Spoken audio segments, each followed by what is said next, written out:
Салам достор, менин атым Куча. Кут келди деп койсоңор болот. Бүгүн силерге үй бүлөм жөнүндө айтып берем. Эмнеге мурчучуп желпилип атасың? Что, простите? Она ревновает.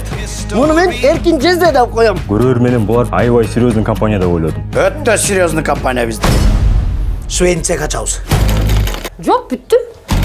Апай, кандайча бүттү? Уят го мындайына, нежекелер кантип кийме келе муну? Эртең тапшырабыз, акчаны алабыз, анан миллионер болуп калабыз. Туурабы жезде? Биз миллионербиз. Биз миллионербиз. Сначала товар, потом деньги. Биздин кебетебизди карап, боуларда кантип акча жок деп ойлоп атсаңыз керек, Бирок действительно бир тыйын жок. А бул Света. Жездеме караганда кичбейли адам. Андай акбакты деген бычак менен сайып, Бул көнөктөр кереги жок болуп калды. сайып. Света, коя турчу сайгылабай. Эмне кылабыз эми?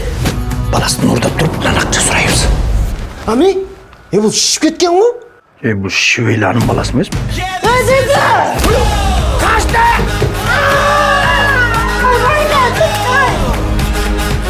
Обязательно кыска шорт кийиш керек. Кантип жардам бербей калып? Чек-чейген соскасы бар. Соска? Мен соска?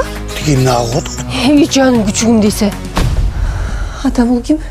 Эмнеге келди? Менин атым Аман. Сиз үчүн арстанды алып берем. Мен сизди көргөндө, асмандагы жылдыздарды көргөндө башым айланат го. Ами, эмне дейт? Заринаны көргөндө башым айланат деп атпайбы? Сени көргөндө жүрөк айланат, уктуңбу? Эти терминатор го жезде.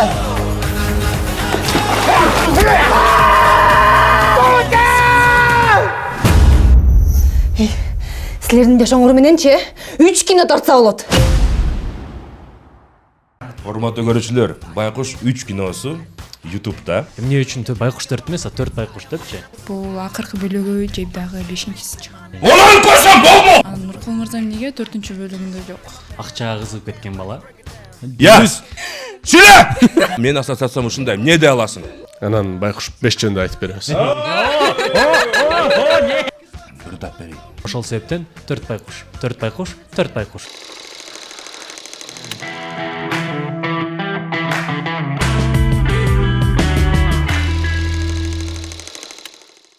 Саламатсыздарбы, бул Этно подкаст. Байкуш 4-түн жаратуучулары менен бүгүн отурабыз. Андан тышкары ишей алпаручу менен Айжан. Саламатсызбы? Саламатсыздарбы? Өзүңөр баштай беришиң керек экен. Ооба достор, бүгүнкү биздин Этно подкастыбыздын коноктору Байкуш 4-түн жаратуучулары, тагыраак айтканда Белек Тургунов, Нурсултан Курсаналиоğlu жана Бектур Усенов. Ошондой эле бүгүнкү биздин подкастыбызда эч кандай оор глобалдуу темаларды сүйлөшпөйбүз, жөн гана жеңил болот. Күлкүгө толгон подкаст болот деген ишеничтебиз. Анда эмесе биз менен аягына чейин бирге болуңуздар. Бул жактан биздин көрүүчүлөр менен амандашып алсаңыздар болот. Ассаламу алейкум барыңыздарга. Чоң рахмат. До конца көргүлөчү, пожалуйста. Биз бүгүн Байкуш 4 жөнүндө айтып беребиз. Анан Байкуш 5 жөнүндө айтып беребиз. Бул секрет болчу. Башында эле. Тамашалап, может тамашалап атам. Балким тамашалап атат. Тамашага бай подкаст. Биздин бияка келген максатыбыз бар негизи. Максатты чакырайынбы? Тиги максатпы? Этно подкасттар боюнча Фонтан. биз былтыр үчөөбүз келгенде көрсө рекорд коюп турбуз просмотр боюнча. Байкуш 3-түн Этно подкасты примерно 1,5 миллион просмотр алыптыр да. Ушул үчөөбүз эле келип туруп 1,5 миллион просмотр кылып салып турбуз да. Чоң рахмат сага көрүүчү, чоң рахмат. Баардыгыңыздарга рахмат. Бизде ошон үчүн кайра үчөөңөр келгилечи деп чакырып акча беришти. Ансын беришти. Силерге берген жокпу де. Эми мунусунда биз 1,5 миллион просмотрдун дагы рекордун ашайын деп атабыз. Өзүбүздүн рекордубузду. Буйрса. Кинону коюп коелу. 4 Байкушта ашат. Жакшы, кандай келип алдыңыздар? Баардыктар кандай болуп атат? Негизи аябай переживать деп атабыз, Бизге эле белек. Негизи аябай переживать деп Крупный мындай эле экен да. Негизи аябай переживать деп атабыз. Биз анткени көп кинолор чыгып атыптыр ушул убакытта. Ал кинонун баары дагы күчтүү айтып атышат, бирок биз Байкуш 4кө ишенип, 4 Байкушка ишенип, 4 Байкуш, Байкуш 4 деп эмне үчүн сурап ататты эл. эмне үчүн байкуш 4 эмес, 4 байкуш депчи. Анткени Ажак сен да керек эмес экенсиң. Өзү. Уже мен Өзү суроо берип, өзү жооп берет. Ушундай. Анткени байкуштун өзлөрүнүн фанаттары бар да. Алар үчүн байкуш 4. Жаңы ушул кино менен таанышып аткандар, убагында көрбөй алгандар 4 байкуш деп киного кире берсе болот. Анткени бул окуя жаңы келген зрительге дагы, жаңы келген көрүүчүгө дагы түшүнүктүү болот. Ага мындай жаңы кинодой эле болуп сезилет да. Ошол себептен 4 байкуш, 4 байкуш, 4 байкуш. Рахмат, биз кеттик де. Бул душ менен биздин подкастыбыз. Аябай дардам келгенсиң ой бек. Анан дагы эртең менен эмне тамак жеди деп сурасаңар де. Тамаша. Давайте, келиңиздер. Со? Балким- Баштасак болобу, нормально? Кандайсыңар, жакшыбы? Жакшы. Куттуктайбыз Айжан, биринчи жолу сени бияктан алып баруучу катары көрүп атабыз, азаматсың. Буга чейин айтна медиада иштеп жүргөнсүң, журналист катары, азыр болсо уже Бизде кызыл көйнөккө тартылган. биздин кызыл көйнөгүбүзгө тартылган, между прочим. Кызыл көйнөктү ким ойногон десек? Жанакы ужасный кыз ким десеңер? Отвратительный. Отвратительный кыз Мерзкий. десеңер. Айжан.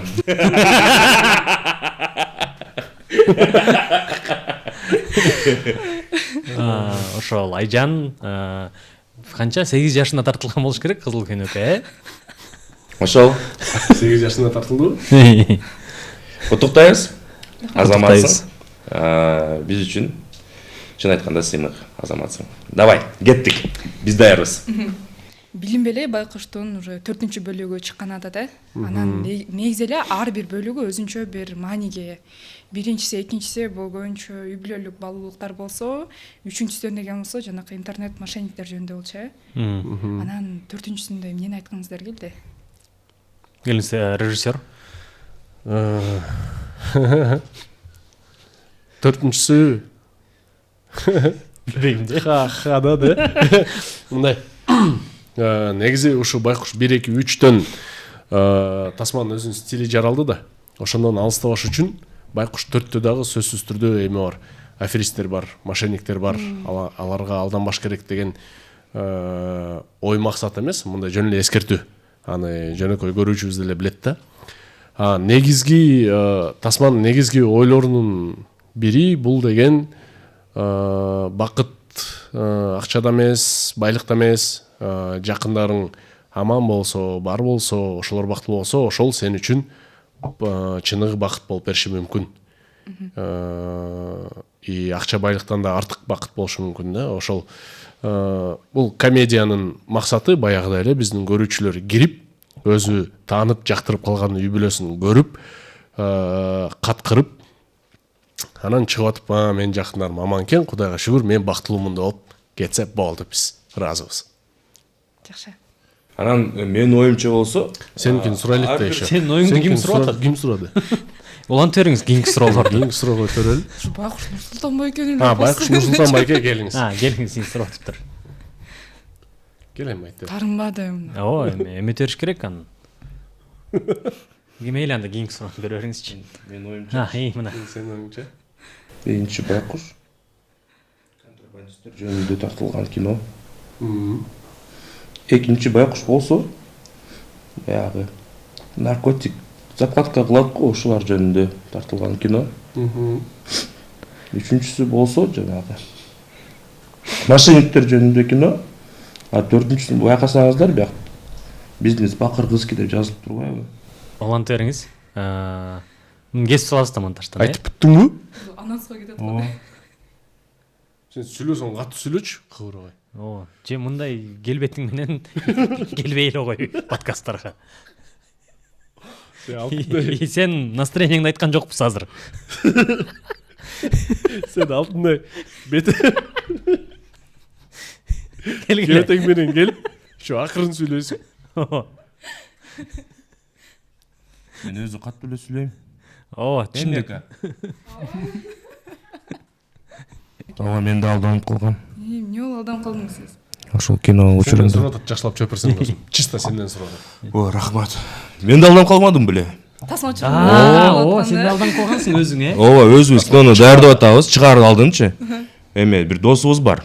Ушул досубуз болсо, эме WhatsApp'тан жазат да, орусча еще. Друг, пожалуйста, проголосуй за мою племянницу, она участвует в конкурсе депчи, ссылкадан өтөсүң, просто мына ушул бирдемке Юлия дегенчи, мисалы үчүн. Өзүнүн аялы болсо орустандыкычы. Наверное, действительно племянница окшойт деп кирип өтөм дагы. Анан почему-то эмелерди, банковский данныйларын жазып коюп туруп, дагы бирдемкелерди. Жок. Короче, ушинтип кирип калат да мен эмемечи. Анан все, спасибо большое деп, все, дальше ссылка иштебейт и так далее. Анан, не кылышымды билбей, короче, бүт эмелерге чалдым, банктарга, пожалуйста, заблокируйте карту. Эмеге ГУР МВДга чейин чала бердим. Алар бизге жардам берген да, мени байкуш тартатканда. Алар дагы срочно монту сал, тинти сал, короче, Азамат, блокировка кылдың деп, короче. Анан жакшы, бир да сон кеткен жок, бирок эме. Акчанын, кинонун акчанын баары бизде болчу ушу баягы эмегечи. Кинонун акчанын баары канча 2,5 миң сом. Продвижение 2 миң сом бар болчу ушу. Жакшы, мен ошо жабык көрсөтүүдө отуруп кандай ушундай тупой адамдар ушинтип алданат деп өлө сын таап койгом да. Анан жабык көрсөтүүдөн чыктык, интервью алып өттүк да, анан ага чейин мен где-то 1 жума мурун бир көйнөк сатам деп Лалафага киргизип койгом. Кызыл көйнөк сатпай эле белең. Ошо көйнөгүн сат. Көйнөк адамдар чыгарып койгомбу? Анан толтура эле адамдар жазган, окуяны алмак WhatsAppка жазат. Мен өзүм ошто жүрөм. Күйөөм бар алып кетет силердин үйүңөрдөн акчасын типа онлайн которуп коем дейт. Анан хорошо, без проблем. Ссылка жиберет анан. Эме жөнөтөт. Мен напрямую сизге которо албайм. Мен коронадан банкты жөнөтөм, ичине кирип сиз данныйыңызды жазып анан снимать эте алат, менден да отпа. Анан мен еще жеңем да ушундай банктар менен иштейт да, мен ага чалып сурап коем, жеңе корона дейм, кандай нормальный десем, нормальный дейт да мага.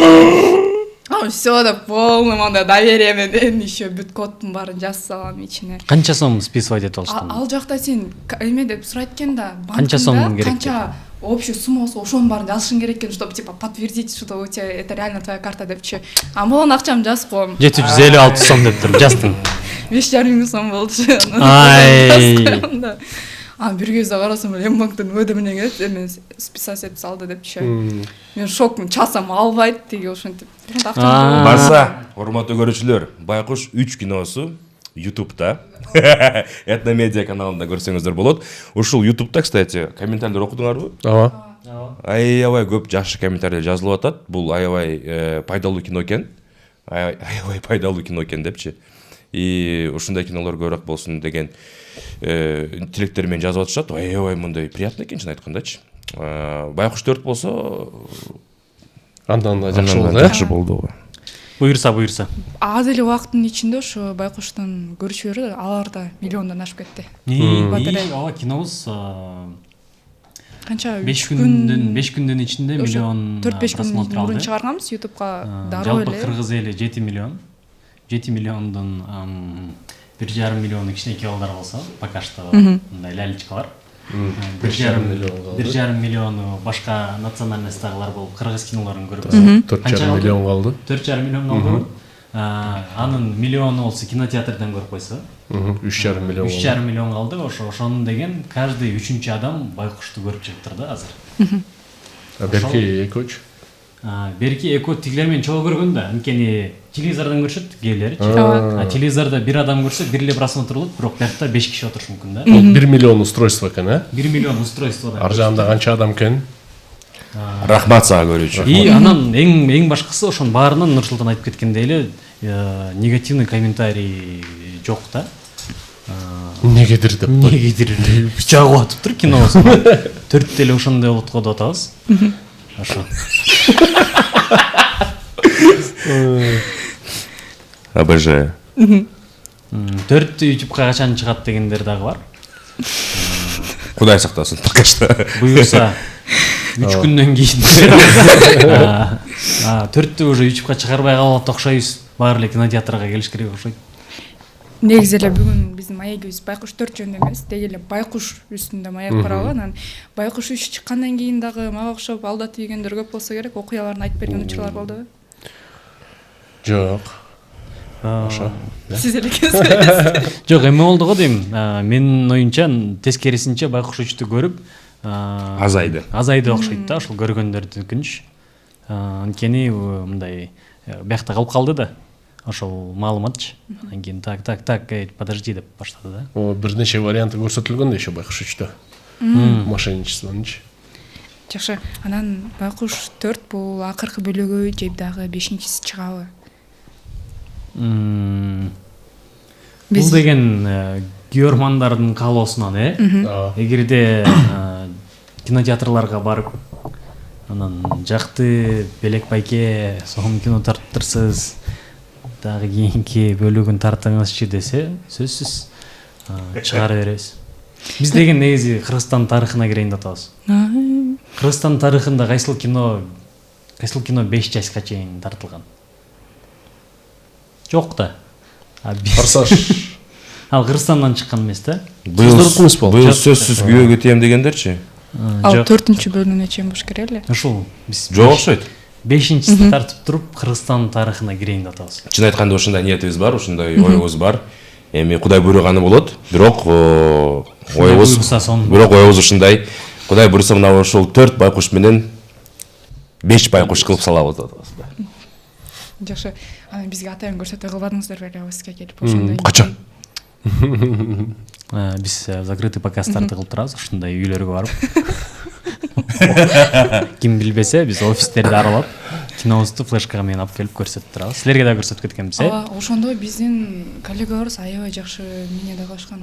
Аябай жакшы болуптур, бизге жетпей атат депчи, дагы күлгүсү келип атат, ушу менен эле бүтүп калат бекен, 5-бөлүк болсо да жакшы болмок деген пикирлерди айткандар аябай эле көп болду да. Анан биз жаңы эле сергелердин астында ойлонуп отуруп сүйлөшүп анан байкуш 4 келет аз подкастка десем, айтпайсыңбы 5-чисин тартсын, 5-чисине де болсо бир 80-90 жылдарга барып калсынчы, ошол башкы каарман Аскат Байкем Гүлжамал эженин өкүм таанышканы, Гафуш менен болгон окуяларын баарын көрсөтсүнчү. Аскат Байке мындай төрөлгөндө эле ушундай байкуш белечи, Байке бай болду эле деген суроолор көргөн да. Балким ошол жөнүндө да тартып бересиздер. Акыркы финалитен суроо. Жок, андай болбойт тамаша. Биринчиден эме деп кетейин. Ооба биз көрүүчүлөргө түшүндүрүп кетейин. Биз кинону чыгардан алдын фокус группа чогултабыз дагы, анан фокус группага көрсөтөбүз кинону. Анан бизде Кудайга шүгүр ушундай досторубуз бар экен, партнерлорубуз бар экен. Этномедиа мына ушул жака биз келдик, ошол офис бизге келгиле деди. Биз өзүбүз офисибизден кинону койгула, көргүлө, анан ошо реакцияны да көргүлө деди да. Бизге реакция керек болчу. Кайсы тамашалар күчтүү, кайсы тамашалар анча эмес, же болбосо негизи эле сюжеттик линия кандай кызыктуу же кызыктуу эмеспи. Анан Кудайга шүгүр мына азыр биякта реакциялар кетет.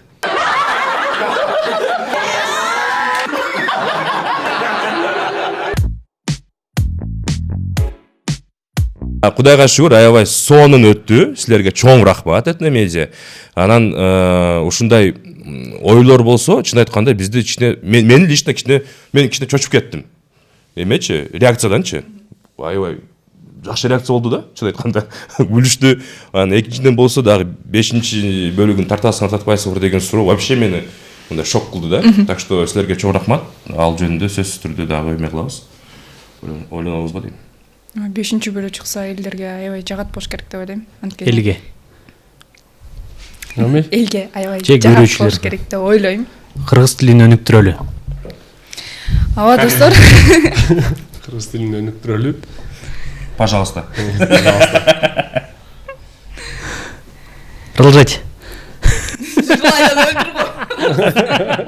Тамаша. Жок, чын эле биз аябай кубанычтабыз. Анткени силер деген ушул кино, кыргыз кинонун баарын көрүп чыгасыңар. Бүт жер, мындай өзүңөрдүн уже взглядыңар бар мындай сравнение ким менен кайсы кино менен салыштырам депчи. Анан ушундай адамдар кийинки часттагы тартса, анан ошол сыяктуу тартса деген негизи кызыктуу экен. Ошол 80-жылдарга түшүп калып, Эконун бири-бирин жакшы көрүп калып, анан жактан Гапуш келип, эмне болуп кеткен баары чын эле сон бир эме экен, сандык экен. Ошону ачып бир жазып көрсө болот экен да. Бул үй бүлө кайдан жаралды, эмне болуп таанышып калышты? Немеге өткөн чакка кетсек анда башка актерлор менен тартыш керек болот. Балдар кичинекей болуп калат да, жок болуп калат да. Жакшы, биз байкадык дайыма эле байкуш тартылып жаткан учурда сиздерде бир жаныбарлар менен Чейинки подкастта да айтып калсыздар, байкуш бирде деген болсо жылан менен жылан кармап калгансыңар, анан байкуш 4тө дагы кескилдирикпи же жыланбы, анда Нурсултан Желтопузик. Кызыл китепке кирген. Кызыл китепке кирген жаныбар экен. Тех инспекция. Көрсө эч кандай жазуусу жок жүрөт экен да желтопузикчи. Мен кызыл китептемин деп айт. Эмес жок бекен. Документи жок. Мага тийбей келет деп айтпайт экен. Монтпарат кармаганда монтпейт бекен. Анысын ушу байкаган жокмун да. Үйгө кирип кетсе дагы тийбеш керек экен, э? Ооба. Бирок ал кызыл китепке кирген эмесмин мен. Ушул жерде чөтө өзүм жидимин да. Бирок Бир сурап көрсөң болмок экен. Олар көрсөм болмок. Кечиресиздер, продюсер просто. Продюсердин немеси. Аз кино көп чыгат атпайбы? 20 000 сом штраф төлөдү. Не болуп кетти? 20 000 сом. Жукары 20 000 сом штраф? Ооба, 20 000 сом экен штраф, ошондуктан сураныч жаныбарларга аябай жакшы мамиле кылгыла, ора мамиле кылбагыла, өлтүрбөгүлө деп чагып атса да. кызыл тактап көрүш керек экен да, чын айтканда. Кызыл китепти жаныңара көтөрүп жүргүлө. Сени бияктан тиштеп алса, Мончу кызыл бир китепти батып байкап кой. кызыл китептенби. Жок, чын айтканда Экотехнадзордо азамат бизге бир штраф салды. Бизге жакшы аябай сонун штраф салышты. Жок, анан биз дагы качпай ушул бир жолу чалышты, эртеси күнү барып калдык дагы, сүйлөшүп, сонун бир эскертүү кылышты. Биз баш ийип, Технадзор өзлөрү эле кое берет окшойт акырын. булар Сөмкө кылтат. Муну эч ким тааныбайт. Кое берип туруп, кармаар менен штраф салат окшойт. бирок краснокнижный болсо действительно бул эмеде Кыргызстанда дүйнө жүзүндө аз экен да саны. Анан биз аны чындап эле мынтип баалап жүрүшүбүз керек экен. Бул эме да, бул Экотехнадзор коргобойт, бул целый мамлекет коргойт экен да жаныбарларды, имеется в виду. Под защитой государства экен да. Как и мы. Ал жаныбар ошондо кантта болот атабы? Иә. Кантта болот атабы? Жок, жок. Жок, биякта. Панорамада. Панорама жакта. Биякта эле жүрүшөт экен баары эле. Кызыл китептегилер. Мондай глейген. Мына дагы бирөө кирди мына. Мондай глейген пауктар бар экен иши, көрдүңөрбү? Жок. Өлө чоң экен. Бирок биз өлтүргөн эмеспиз, Аты эмне эле? Сальпуга деген. Сальпуга. Интернетке жазып көрсөңөр Сальпуга деп. Бул жака сүрөтүн коюп коебуз. Сальпуга деген. Мондай чоң экен. Аябай чоң. Бирок зыяны жок экен. Желтопузиктин дагы зыяны жок экен. И Сальпуга зыяны жок, көрөт. тиштейт экен. Жок, тиштейт, бирок зыяны жок да, баягы эмес. Өзүнүн яды жок, уусу жок. Катуу тиштейт экен. Бирок ал мындай башка бир инфекцияны киргизип коюшу мүмкүн. Малярия.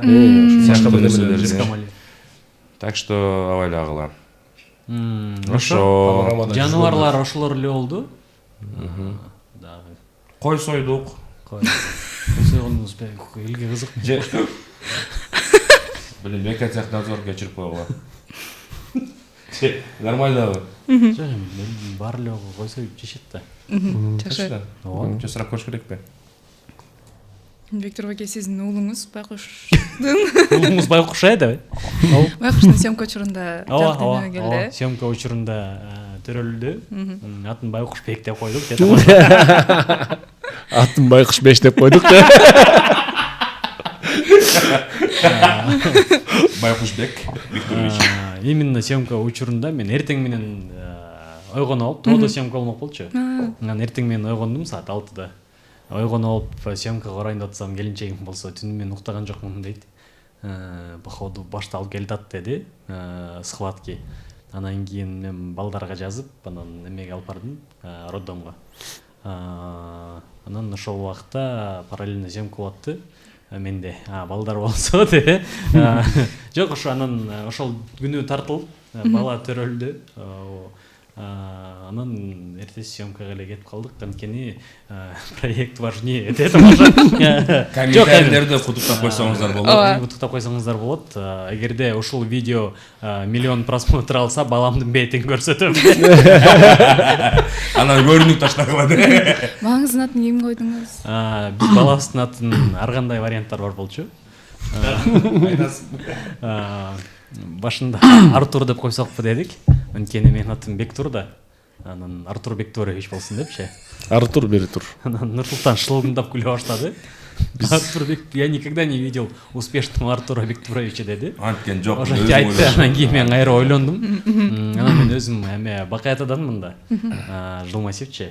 Жылмасев Бакай атага асфальт салып коебузбу мэрде. Мен өзүм Бакай атаданмын да. Вдруг көрүп атсаңар. Урматтуу мэр, вдруг көрүп атсаңыз. Анан Бакай деп койсокпу деп ойлодум. В честь Жилмасива. Жылмасев. Жок, Реально? Анан алдагы вариант болду. Анан эме дедик да балким кийин келечекте мындай өлкөлөрдөн бирибизге мындай кирип чыгыш аябай жеңил оңой болуп калат. Анан балабыз дагы ошол периодко келип калса аты дагы мындай оңойраак болсун депчи. Анан биздин улуу кызыбыздын аты Айлон да. Анан балабыз болсо Алан деп коюп койдук. Айлон Алан деп эки окшош болот депчи. Анан и плюс Алан деген ошо мындай башка өлкөлөрдө деле мындай оңой жазылып, оңой айтылып, жатталып кете берет экен да. Балким тиги бир чет өлкөдө жүрүп калсачы. Маса, ушул Анан еще атын Батыр деп коеюн дегенбиз. Бирок аны шашпай айтып берем силерге эмне үчүн. Кечиресиңер. Ушул айтып атпайбы? Айтып атпайсызбы? Байкуш 4-тө Бектурдун баласы төрөлгөн. Ушул диалогты мен да башлайынчы. Уруксатпы? Байкуш 3-тө Сүйлөсөм болобу? Болот. Байкуш 3-тө эсимде жок. Бирок Байкуш 2-де эсимде бар, Нуркулдун кызы төрөлгөн. Баягы сцена эсиңерде барбы? Нуркул монтип зализный болуп келбейби? Байкуш 2-де. Байкуш 2-де. Эме дейт го? Кыйын болуп Папасы менен келип алып анан кийин Бандиттер болуп. Бандиттер болуп, Черная пантера менмин дейт го? Не дейсиңер деп монтип. Берчи тамеки деп коет го папасына. Ошол күнү. Берчи тамеки деп атканда кызы төрөлүп аткан. Короче.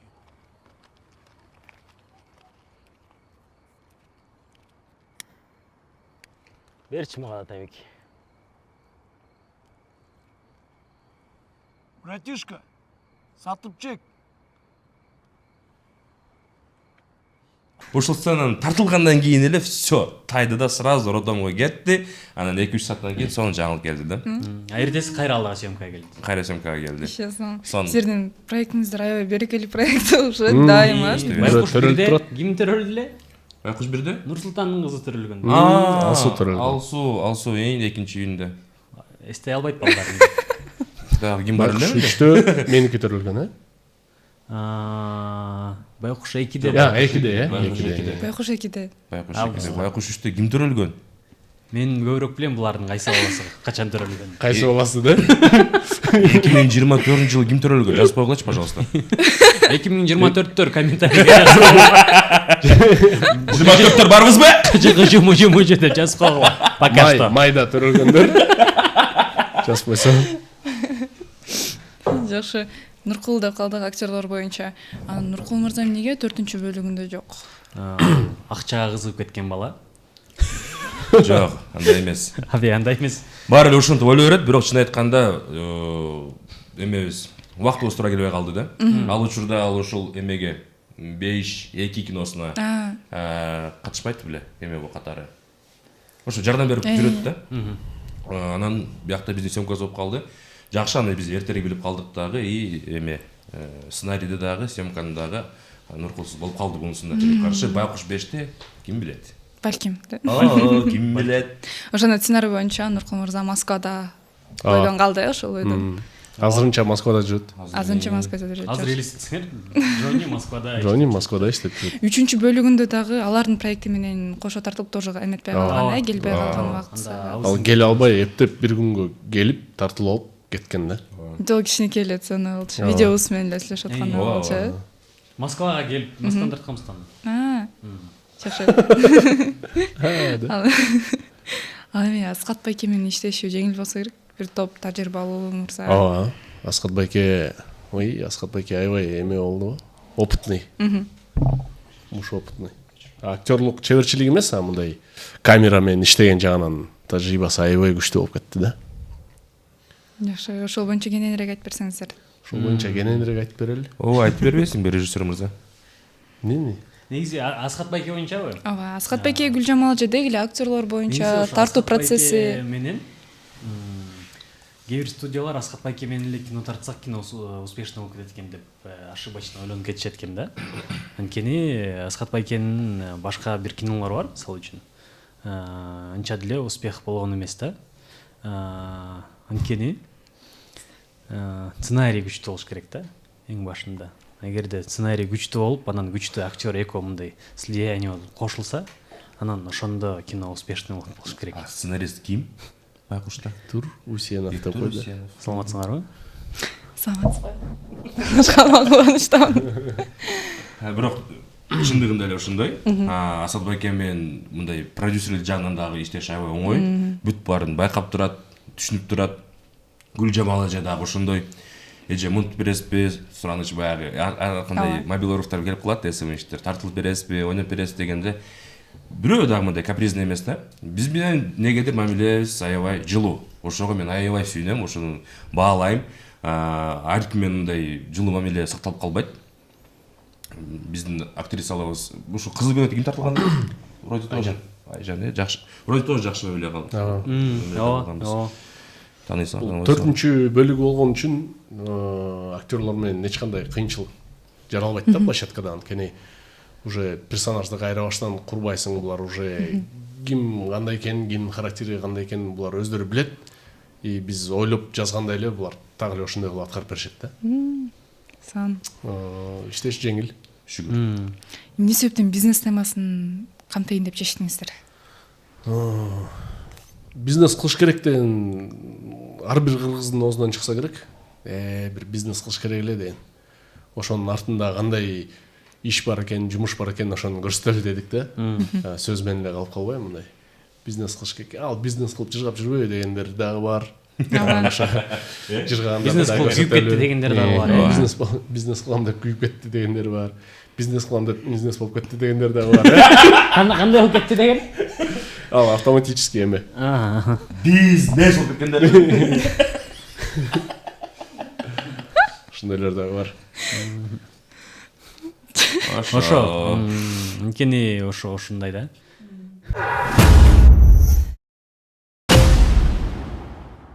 Өзүңүз деле ойлонуп көрсөңүз болмок ушул суроону берерде де. Тамаша. Съемкада кандай бир кызыктуу окуялар болду эле деген суроолор Шүгүр. жок болуп кеткен жакшы болуп. Рахмат. Ошол суроолор аябай. Жылта пусть айтып бермекпиз да дагы эле. Силерге бүт киношниктерден сурайт.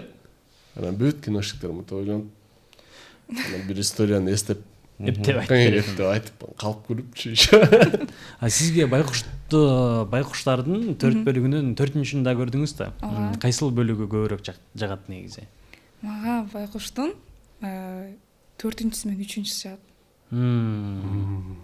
Сон свежийрактары жагат экен, Свежийрактары. Жок, мен баардыгын эле көрүп чыктым да. Бирок эмнегедир ушу 3-үчүсү менен 4-үчүсү көбүрөөк эсте калыптыр да, көбүрөөк эмоция чыгара алды да менденчи, көбүрөөк күлдүм, андай шуткалар да жакшыраак болду деп айта алат окшойм. Рахмат. 3-үчүсү 4-үчүсүндө аябай эле көрүнүп турат, силер толук прям жан дүйнөгө менен киришип уже опытный болуп тартканыңарчы. Биринчисинде, экинчисинде алар да жакшы. Жакшы. Эмечи, эгерде 5-чисин тартып калсак, сизди болсо актриса катары чакырсак, сиз кайсы каарманды ойной алмаксыз? Балким Джонин девушкасын. Джонин девушкасы бар эмес беле? Толгунарызыкейбабы? Жок, ал эме да Джонин. Ал боюнда бар да азыр. Джонин. Кайсы? Ойной алмак белеңиз эгерде. Жагайсы каарман. Джонин девушкасы эмес да ал. Биринчи бөлүгүндө ал. Эме спецзадание. Калп эле девушка деп туруп үйүнөн урдап кетет эмес беле? Ооба. Сүйүп калган эмес, эме эч нерсе болгон эмес. Девушкасы жок. Москвада иштечү. Акчасын өтүп кетсең. Же Заринанын коллегасы болмок белеңиз? Ким билет? Жок, кайсы каарман сизге көбүрөөк жакмак? Мага баардыгы эле жакат, бирок эме го дейм. Кутяны жакшы ойномокмун го деп. Заринанын жашырак кези. Кутя менде эле ойнойт экен деп. Кутянын девушкасы болуп, мисалы үчүн. Джонни же Кутябы, ким көбүрөөк жагат? Комментарий жазып койгула. Бул суроого жооп жок. Да? Понятно. Понятно. Турбаева, да? Негизи эле силер менен тартуу учуруна жүргөн бул өзүнчө комедия го дейм. Ошол себептен кызыктуу учурларды сурабай эле койсо болот. Сен өзүңөр эле басып турган турушуңар бул өзүнчө эле кызыктуу учур. Же биз негизи аракет кылбайбыз да мындай комедия кылалы депчи. Ооба. Өзүбүздүн неме мындай Онтуп кабакта бир көп да жүрө албайбыз. То есть кандай болсок азыр деле подкастта турсак жашообузда кандай болсок сиз деле бизди сен деле бизди көргөнсүң да ооба кино тарып жүргөн ошондой эле көйнөктө тартылып жүргөндө деле көп эле кызыктуу учурлар болгон жөн эле турган туруштар эле ушундай кызыктуу да аны суроо Кызыктуу турабыз башкача. биз азыр кичинекей бир оюн ойнойлу. Сөздөр рубрикасы деп аталат. Ал жактан мен рандомдуу сөздөрдү алып келгем. Ар бир сөздөрдү айтам. Бирок сиздер ошол сөздү укканда оюңузга эмне келип атат, ошону айтасыңыздар. Ассоциацияны айтсаңыздар. Бир эле сөз болуш керек, бирок аябай бат айтышыңыздар керек. Сонун кеттик. Эгерде ким аябай аз сүйлөп калса, ошол мырза оюн бүткөндөн кийин ырдап берет. Келип сүйлөшүп кетсинчи менен. Же ырдап берет, же бийлеп берет. Болду. Дерсерби? келе анда Баштай берели. замана передачасына келип турбуз да. Кутмантаң Кыргызстан. Салам. Баштай берели. Биринчи сөз көйнөк. Кызыл. Шампунь. Токтоп турбу. Очередь менен жооп бербей сразу. Биринчи өкөң анан биз анан. Общий. Сөз айтат. Ким биринчи айтса, ошого эсептелип кетер. Давай анда башынан баштап кеттик. Биринчи айтылып калды. Жок, кайра баштан. Айтер. Көйлөктөр. Силер кандай оюндун шартын түшүнбөй калсаңар. Сен кое турсаң, подожди. Түшүнгөндөр жооп бере бага. Кызык го. Дерсиңерби? Кеттим окшойт да. Шампунь. Чач. Түшүнбөй калдыңсыңдар? Дагас айтканчы. Картошка. Картошка, морковка. Айфон. Беларусь. Айфон. 17. Ракета. Макета. Мышык. Чычкан. Без пределов кеттик. Ошо айтпадым. Ошо да. Давай, кетти, айтер. Жумуртка. Жумуртка Мына. топ. Жаз. Яз. Мен угулбай айтат мага. Оюндун шарты перекрикивать этишти үчүн. Мага угулбай айтат. Каттыраак сүйлөңүз, пожалуйста. Я дейсиң го. Атайын еще бизге шанс бербейт. Биздин айткандарыбыз угулбай алсын деп. Жок, мен реально уккан эмесмин. Пожалуйста. Акыркы сөз не болду эле? Жок, бул обязательно ассоциация болуш керекпичи? Сиз айткандан кийин Нурстай любой сөз сүйлөй берсек болобу? Жок, мага мисалы үчүн ракет десеңиз, мына. Ассоциация ушундай. Мына? Мына десе мен деле просто артынан мына дейт. Мен не дедим билесиңерби? Кана дедим. Бул кайра өлөт. Өлгөн да. Мына мен кана. Мына кана. Менде ушундай приступтар болуп турат анча-мынча. Күлсөм? Жок, азыр мен баарына эле мына деп берем да азыр. Мыжык десе мына. Мен ассоциация ушундай келип атат. Менге да ушундай келип атат деп кой. Ойнойбуз, давай. Өлө, весело ойнойбуз азыр. Давай, весело. Жыга ойнойбуз. Давай, баарыбыз жыргайбыз, давай. Кеттик. Сүйлө! Сөзүң барбы сүйлө? Ассоциация айтайын. Бияка, айт, давай.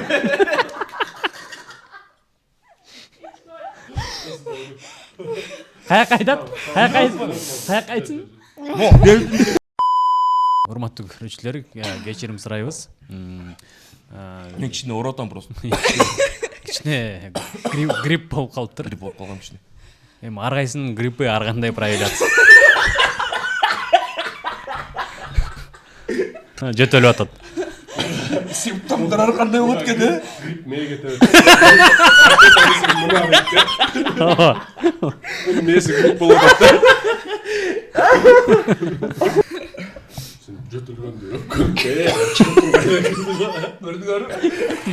Отолуп аткан машинадай го, Сөз бар. Бол ойносок ойнобойлу. Азыр урушуп кетебиз. Биз даже жарымына жеткен жок. Жок, биз просто уткубуз келет да. Любой нерседенчи мындай. Мен иште билебейм. Соревновательный дух бизде. Аябай күчтүү. Все, баштай берели. Башта. Давай. Көрөлчү. Мына. Опять айтасың. Подожди, давай. Сөздү аягына чейин угуп. Катуураак айтчы. Каттуураак айт, пожалуйста. Болгон үнүм болсун. которого айтам.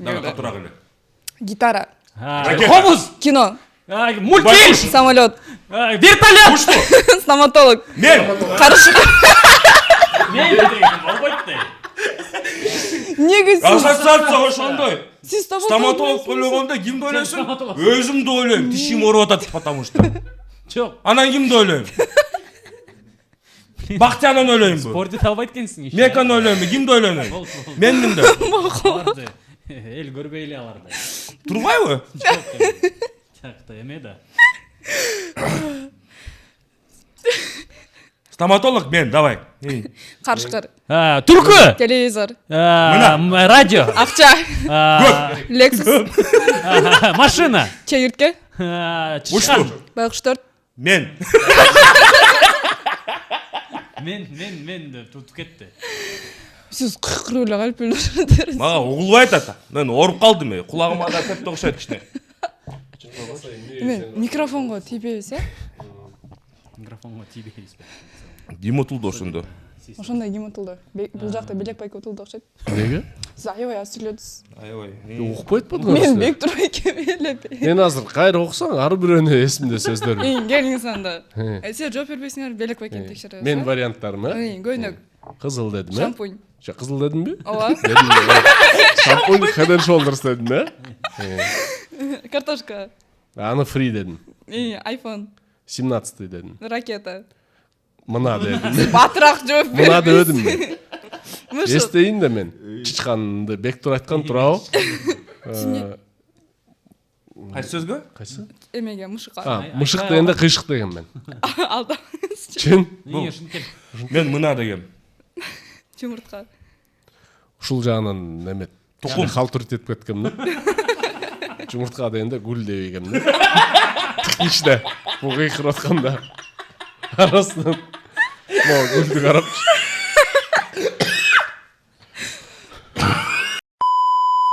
Врачтар бар болсо айтып койгочу, не болду? Нурсултандын лечениясына акча чогултуп атабыз.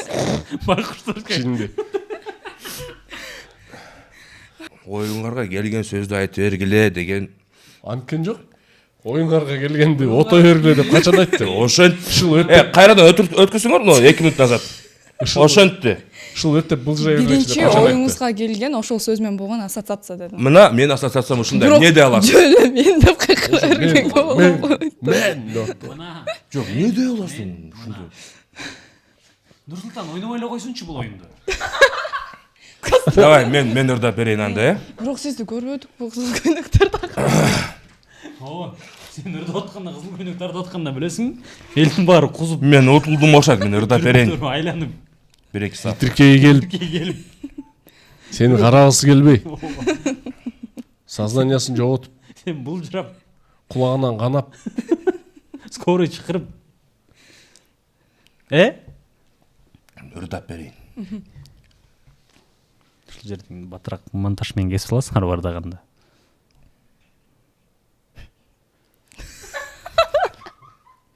Азыр ырдайм. Ырдаган оор турбайбы? Атабековду элестеңер. Азыр ырдайм дегенде күлкүсү келет экен көрсө. Өмүр деген кыпкызыл гүл жайнап. Ушул ырдан кийин Нурсултандын аялы кетип калган. жыр койсуң да.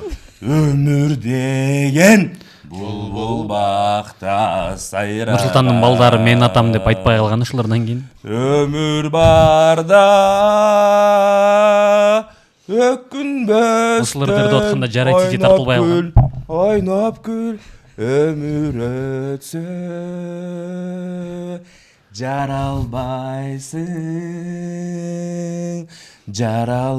жаралбайсың кайра. Командада 10 киши болчу башында. Ушуларды уккандан кийин төртөөбүз калдык. Биздин кулагыбыз чала болгон. Эч ким болчакпай Чап, жокко. чап, жактыруу, чап. Аябай жакшы ырдайт О, суу. Алдаба. Жөн эле койду өтүк белек ошон үчүн Нурсултан.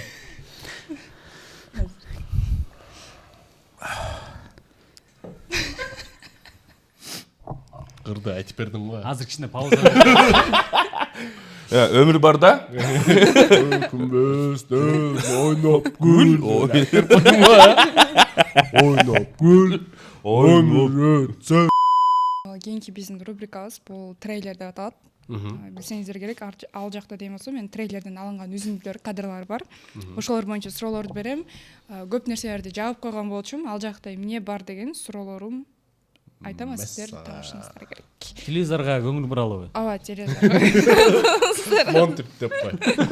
Монтип көңүл буралы. Бурчун көрдүңүзбү? Ак менен боеп койгон эле. Ал немеде? Кайсы? Могул жердеби? Ооба, ошол жакта жанагы эмелер, точкалар бар экен, выключательдерчи. Канча болчу ошолордон, канча штук. Дейт, ак менен жаап койбодумбу? Оюн башталды ошондо. Ооба. Сен неожиданно что экенсиң. Бул Сезилди азыр. Так, ошондо биякта эмне выключатель бар болчу, э? Экеле точка бар болуш керек. Билбейм. Жок, розеткабы же жөн эле мондай эме? Розетка. Ушул жакта розетка барбы? Бул умуаль, бул үйдүн сырты. Үйдүн сырты биякта. Үйдүн Бияк терезе. Экөө. Так. Экөө эле. Бирөөгө дейм мен. Сиз бирөөдө эле. Мен да бирөөдө болойм. Жакшы. О, мен экөөдө эле калайын. Ал жакта дейм болсо 2 бар. Ошо. Бирөө выключатель турбайбы? Бирөө розетка, бирөө выключатель экен. Бул жакта терезеде деген болсо бир буюм туруптур. Эмне буюм ал? Кайсы тамгадан башталат? Бдан башталат. Кайсы тамга менен бүтөт? Айтпайм. Андай сөз жок да, бу менен башталып айтпайм мен бүткөн. Бул көлдүк сөзбү? Бодовод эмеспи? Жок. Жок, вдруг дейм да. Каса эмес да. Бдан башталат, э? Банка. Билбейм. Кыргызча, э? Билбейм де. Мен Банка экен. Орусча. Банка экен. Кыргызча, орусча. Точно банка. Банка деп Эстедим банка. Ичинде бир нерсе болчу. Ал жакта деген болсо блокнот туруптур. Блокнот. Ужас. Артка калсаң? Блокнот эмес бул? Блокнот Бул болгон. эме. Банка да бул. Эме да бул. Какта банка? Ветхий Завет да бул. Ладно, дальше.